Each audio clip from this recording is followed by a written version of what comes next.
create 21 million jobs. Senior secondary schools to offer Chinese language, Mandarin. On entertainment news, Shay speaks on career break after Sound Sultan's death. And on business news, CBN set a 6-month deadline for successor bank chiefs. And on the foreign scene, thousands of Palestinians flee as Israeli troops push into Gaza City. And on sport news today, ex-Super Eagles striker named general manager of Beryl FC. Here is the news in detail, starting with entertainment stories. British-Nigerian singer and songwriter Oluwaseyi Joshua, popularly known as Shay, has revealed how the death of her mentor Olanrewaju Fasasi, aka Sound Sultan, deeply affected her career and personal life. Speaking in an interview, she described the late Sound Sultan, who died in 2021 after battling T-cell lymphoma, as her best friend and mentor who played a pivotal role in launching her career in Nigeria. She also stated that what hurt her the most was not getting to see him before he died, as she had planned to visit him in New York with a gift he had requested. Nigerian singer and songwriter Tiwatope Omolara, popularly known as Tiwa Savage, has opened up about her plans to grow her family, revealing that she has taken the step of freezing her eggs. The 45-year-old mother of one made the disclosure during a candid conversation with American podcaster Joe Budden. She explained that while she is mindful of her age, she still hopes to have more children in the future, especially boys. And straight to national news. The federal government has rolled out a slew of new incentives to attract agricultural investment, which it said could create 21 million jobs in the country.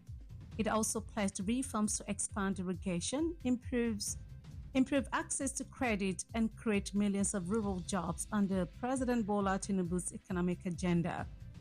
Vice President Kashim Shettima outlined the plans at the Food and Agriculture Organization's National and Sub-Regional Hand-in-Hand Investment Forum in Abuja, calling hunger the great equalizer that reveals our vulnerabilities and the shared fragility of our existence. The Chinese language Mandarin has become one of the foreign languages to be offered in senior secondary schools SSS in Nigeria in the newly reviewed secondary school curriculum.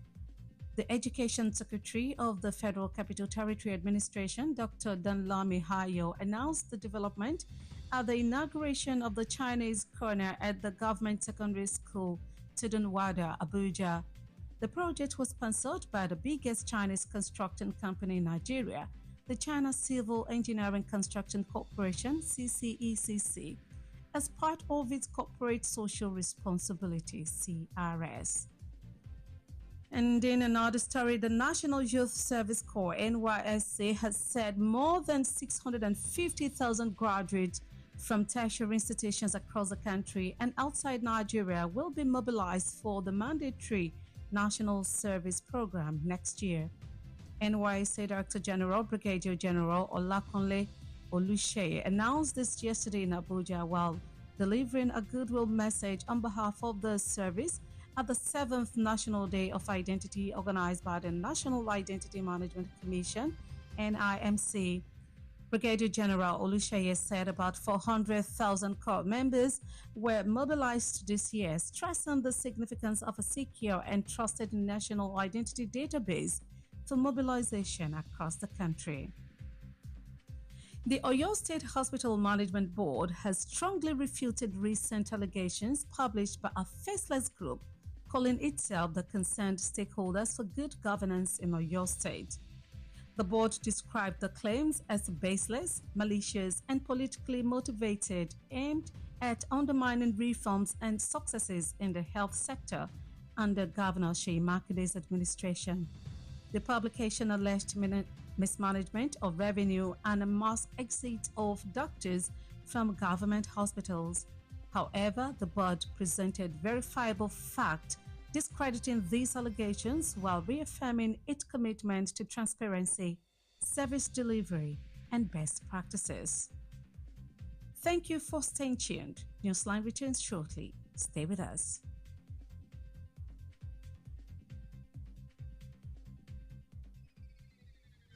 Doing business without advertising is like winking at a girl in the dark. Do not be like a potential bachelor who is busy cutting an eye for a beautiful lady in a very dark room. Give your business the much needed publicity it deserves. Come do business with us by advertising your goods and services on Melody 100.7 FM Ibadan, and let's use our platform to uplift your own. Advertise with us by contacting our marketing department at number 2 MB Makpaderun Street, Bodewasimi, Basharun, Ibadan, Oyo State, Nigeria. Telephone 0915 500 107. That is 0915 500 1007. You can also follow us on all our social media platforms at Melody 107 FM. At Melody FM Ibadan, we help make your business to blow. Yaga yaga. Melody FM, your real home of entertainment. Stay cool. Stay cool. This Melody.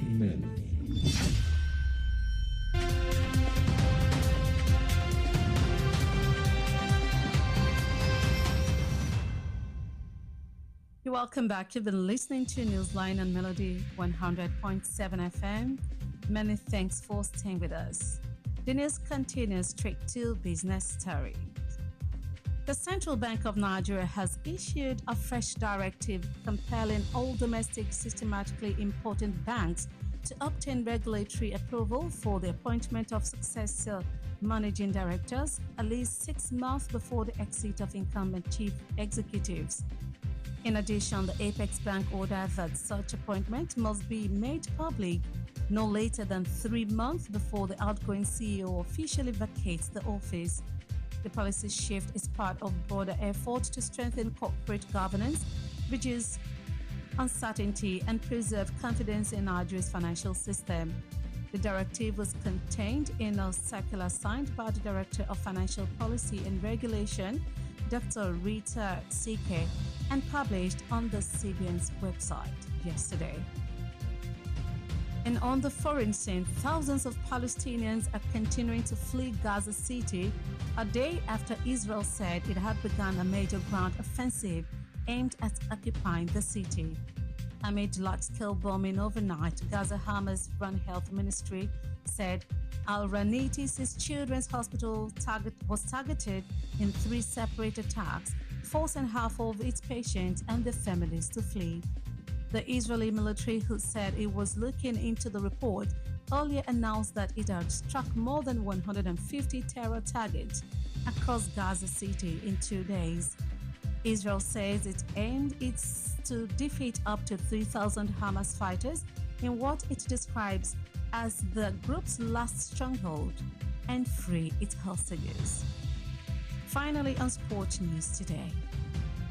The president of Barrow FC, Shawal Barrow G. Brain, has announced the appointment of Dominic Lofa and Alhaji Kabiru Beta as both joined the team management. According to a statement issued by the club's media director, Ahmed Hamis Bouale, Lofa joins Barrow FC as general manager. Lofa brings a wealth of expertise from the Nigerian football industry with a proven track record in strategic leadership, talent development, and elite performance. While Kabiru Beta joins Barrow FC as vice president, and he will bring his vast experience, integrity, and a strong network within Nigerian football. Before we end Newsline, here is a recap of the highlights. Federal government unveils agric reforms, moves to create 21 million jobs. Senior secondary schools to offer Chinese language, Mandarin. Sheikh speaks on career break after Sound Sultan's death. CBN set a 6-month deadline for successor bank chiefs. And on the foreign scene, thousands of Palestinians flee as Israeli troops push into Gaza City. And on sports news today, we told you that ex-Super Eagles striker named general manager. of Bureau FC. And we've come to the end of Newsline and Melody 100.7 FM. Kindly join us on our social media platforms for more news stories and excellent programming. Newsline was compiled and produced by Popola Igunfemi and Atanda Oluwajemiloju, edited by Temitope Brahima. I am Elizabeth Awoku. Please stay tuned for the Yoruba version of the news shortly. Good afternoon and many thanks for listening.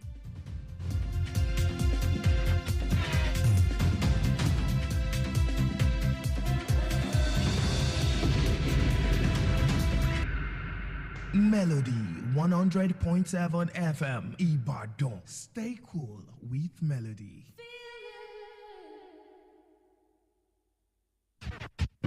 Arabantasa ìkànnì àgbọ́dúnrún ti dé Melody 100.7 FM. Báṣọ̀rọ̀ nígbàdàn láwà ẹ̀ máa gbádùn wa ìṣòro. Ìròyìn ní ìkànnì Melody 100.7 FM Ìbàdàn.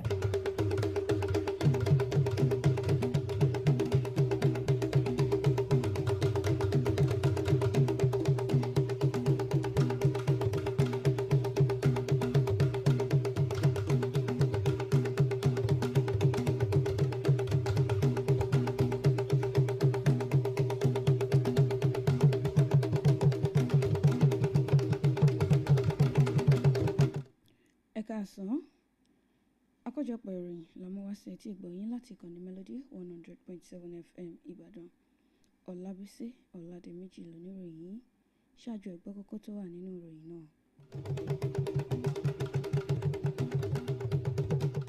Ìjọba àpapọ̀ lórílẹ̀‐èdè Nàìjíríà ti ṣiṣẹ́ lójú àtúngbéyẹ̀wò ètò ọ̀gbìn. Wọ́n sì ti ṣètò láti pèsè iṣẹ́ fún èèyàn 21 mílíọ̀nù. Àwọn ilé ẹ̀kọ́ girama wọ́n bẹ̀rẹ̀ sí ní máa kọ́ èdè ilẹ̀ China Mandarin.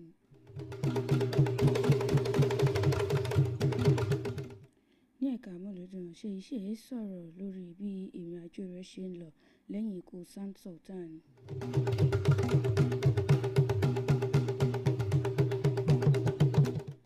Ìròyìn ọ̀hún rèé lẹ́kùnrẹ́rẹ́. Ẹni tó jẹ́ gbajúgbajà òǹkọrin lórílẹ̀‐èdè Nàìjíríà Olúwaṣèyí Joshua tí ọ̀pọ̀lọpọ̀ èèyàn mọ̀ sí Ṣèyíṣe òun náà ló ti sọ̀rọ̀ lórí oró tí ikú ẹni tí ó jẹ́ ẹni tó mójútó Ọlánrewájú Fàṣàṣe tọ́pọ̀lọpọ̀ èèyàn mọ̀ sí Sant Sultan ló sọ̀rọ̀ lórí ipa eléyìí tí ikú rẹ̀ kó nínú ìrìn àjò ayé òun. Ó ń sọ̀rọ̀ ọ̀hún nínú ìfọ̀rọ̀wérọ̀ eléyìí tí wọ́n ṣe pẹ̀lú rẹ̀ níbi tó ti ń ṣàpèjúwe Sant Sultan ní ẹni tó kú ní ọdún 2021 lẹ́yìn ìgbà tí ó bá àìsàn angioimmunoblastic T-cell lymphoma tó bá fà á. Wọ́n ní ó ṣàpèjúwe rẹ̀ gẹ́gẹ́ bí ọ̀rẹ́ tímọ́tímọ́ ẹni tó sì mọ́ ń tọ́ sọ́nà tó kó ipa ribiribi nínú àrìn àjò ayé rẹ̀ lórílẹ̀‐èdè Nàìjíríà ni. Ó sọ̀rọ̀ rẹ̀ síwájú wípé in tó dùn jùlọ nínú ikú Sant Sultan kó tó kú náà ni wípé òun ò láǹfààní láti rí gẹ́gẹ́ bí òun ti ṣe gbèrò wípé òun ò lọ ṣàbẹ̀wò sí ní New York pẹ̀lú àwọn ẹ̀bùn aláràǹbarà tó ń bá ara dání.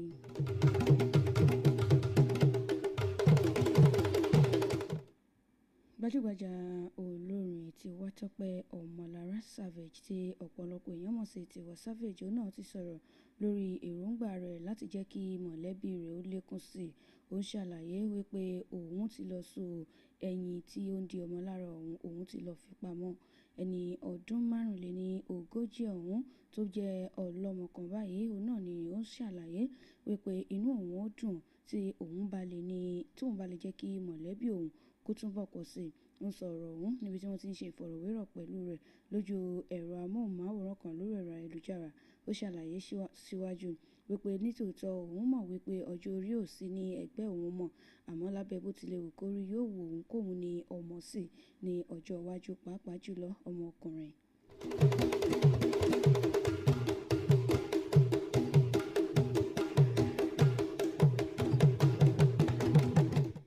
Ìròyìn ilé wa. Ìjọba àpapọ̀ lórílẹ̀‐èdè Nàìjíríà wọ́n ti sọ̀rọ̀ lórí àwọn ọ̀nà àrà eléyìí tí wọ́n tún fẹ́ gbà yọ lórí ètò ọ̀gbìn lórílẹ̀‐èdè Nàìjíríà. Wọ́n ní àwọn ọ̀nà àrà àti àtúnṣe yìí òun náà ni yóò pèsè iṣẹ́ fún èèyàn tó tó 21 mílíọ̀nù jákèjádò lórílẹ̀‐èdè Nàìjíríà. Wọ́n tún ṣe ìlérí wípé àtúnṣe iṣẹ́ yìí òun náà ni ó jẹ́ kí ètò ọ̀gbìn kó gbòòrò sí i. Wọ́n ní yóò sì tún fà á kí àwọn èèyàn ní tìbútò orílẹ̀‐èdè Nàìjíríà àti ní gbogbo àdúgbò kí wọ́n ní àǹfààní sí àwọn nǹkan amáyédẹrùn nípa ètò ọ̀gbìn lábẹ́ ìṣàkóso ààrẹ Bọ́lá Tinubu.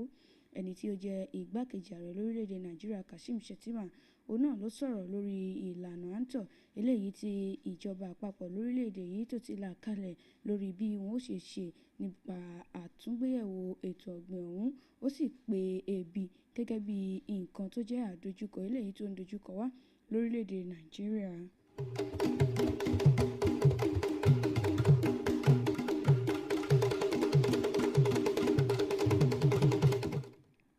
Èdè tí wọ́n ń sọ ní ilẹ̀ China Mandarin, wọ́n ní òun náà ló ti wá di ọ̀kan lára àwọn èdè tí àwọn ọmọ ilé ẹ̀kọ́ girama lórílẹ̀‐èdè yìí tí wọ́n mọ̀ kọ́ báyìí. Wọ́n ní eléyìí ló wà nínú àtúngbéyẹ̀wò ohun ẹ̀kọ́ tuntun tí wọ́n mọ̀ kọ́ wọn ilé ẹ̀kọ́ girama lórílẹ̀‐èdè Nàìjíríà. Ẹni tí ó jẹ́ akọ̀wé fún ètò ẹ̀kọ́ ní olú-ilẹ̀ wa ní ìlú Àbújá, Dókítà Danlami Ayọ̀, òun náà ló kéde ìdàgbàsókè yìí níbi tí wọ́n ti ń ṣe ìfilọ́lẹ̀ Chinese Corner nílé ẹ̀kọ́ girama tó jẹ́ ti ìjọba tó wà ní Todunwada nílùú Àbújá. Wọ́n ní àkànṣe iṣẹ́ yìí òun náà ní ilé-iṣẹ́ ilẹ̀ China eléyìí tí ó máa ń mójútó kíkọ́ nǹkan lórílẹ̀‐èdè Nàìjíríà òun ni wọ́n ṣe agbátẹrù àkànṣe iṣẹ́ ọ̀hún.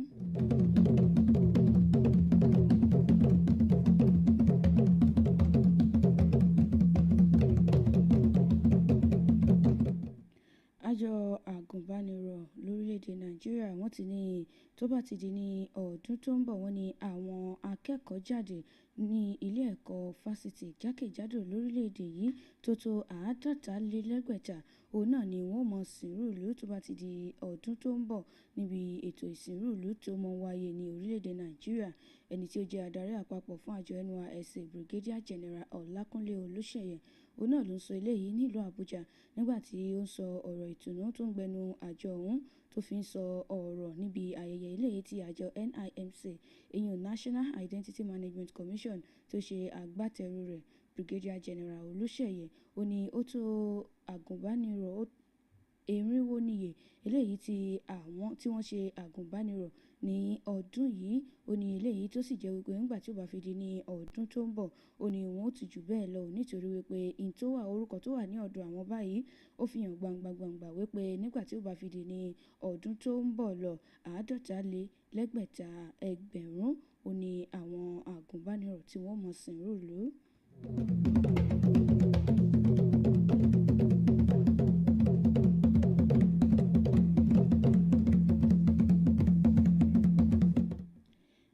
Àjọ OYSHMB ìyẹn the Oyo State Hospital Management Board wọ́n ti kọ̀rọ̀ ojú sí ẹ̀sùn kan eléyìí tí ẹnìkan tó fi kàn wọ́n tí wọ́n ní ó ní òun wá láti inú ẹgbẹ́ kan tí wọ́n ń pè ní Concerned Stakeholders for Good Governance in Oyo State. Wọ́n ní ẹni ọ̀hún òun náà ni wọn ò mọ orúkọ rẹ̀, bẹ́ẹ̀ sì ni wọn ò mọ orúkọ ẹgbẹ́ rẹ̀. Wọ́n ní àmọ́ ẹ̀sùn tó fi kan àjọ tó mójútó ètò ìlera ní ìpínlẹ̀ Ọ̀yọ́ ọ̀hún, wọ́n ní ẹ̀sùn tí ò fẹsẹ̀ múlẹ̀ ni. Àjọ ọ̀hún òun náà ni ó ṣe àpèjúwe ọ̀rọ̀ tí onítọ̀hún sọ gẹ́gẹ́ bí ọ̀rọ̀ tí ò bójú mu. Wọ́n ní ọ̀rọ̀ òṣèlú òun náà sì ni ọ̀rọ̀ ọ̀hún. Wọ́n ṣàlàyé síwájú wípé wọ́n kàn fẹ́ mọ́ ọ lò láti rí dájú wípé wọ́n bu ẹnu àtẹ́ lu ètò ìlera nípínlẹ̀ Ọ̀yọ́ ní pàápàá jùlọ lábẹ́ ìṣàkóso gómìnà Ṣèyí Mákindé. Wọ́n ní ọ̀rọ̀ eléyìí tó sọ ọ̀hún wípé wọn ò mójútó ètò ìlera àti àwọn owó eléyìí tó ń wọlé ní ẹ̀ka ètò ìlera ní ìpínlẹ̀ Ọ̀yọ́ pé òun ló sì ń fà á tí àwọn dókítà tí wọ́n fi ń kúrò ní ilé ìwòsàn tìjọba. Ẹ̀wẹ̀ àjọ ọ̀hún òun náà ni wọ́n fi ẹ̀rí tì ó wípé ẹ̀sùn tó fi kan àwọn ọ̀hún pé ẹ̀sùn tí ò fẹsẹ̀ múlẹ̀ gbáà ni. Àkójọpọ̀ ìròyìn kò ní jù báyìí lọ níkànnì Melody 100.7 FM Ìbàdàn. Kí n tó máa lọ, ẹ gbọ́ àwọn kókó tó wà nínú ìròyìn tá a mú wá lẹ́ẹ̀kan sí i.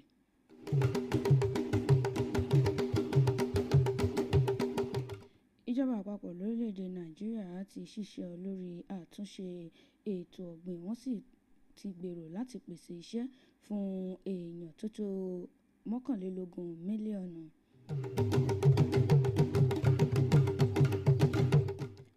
Àwọn ilé ẹ̀kọ́ girama jákèjádò lórílẹ̀‐èdè Nàìjíríà wọ́n bẹ̀rẹ̀ sí ní máa kọ́ èdè ilẹ̀ China Mandarin. Ṣèyí sọ̀rọ̀ lórí oró tí ikú Sound Sultan tó dáa.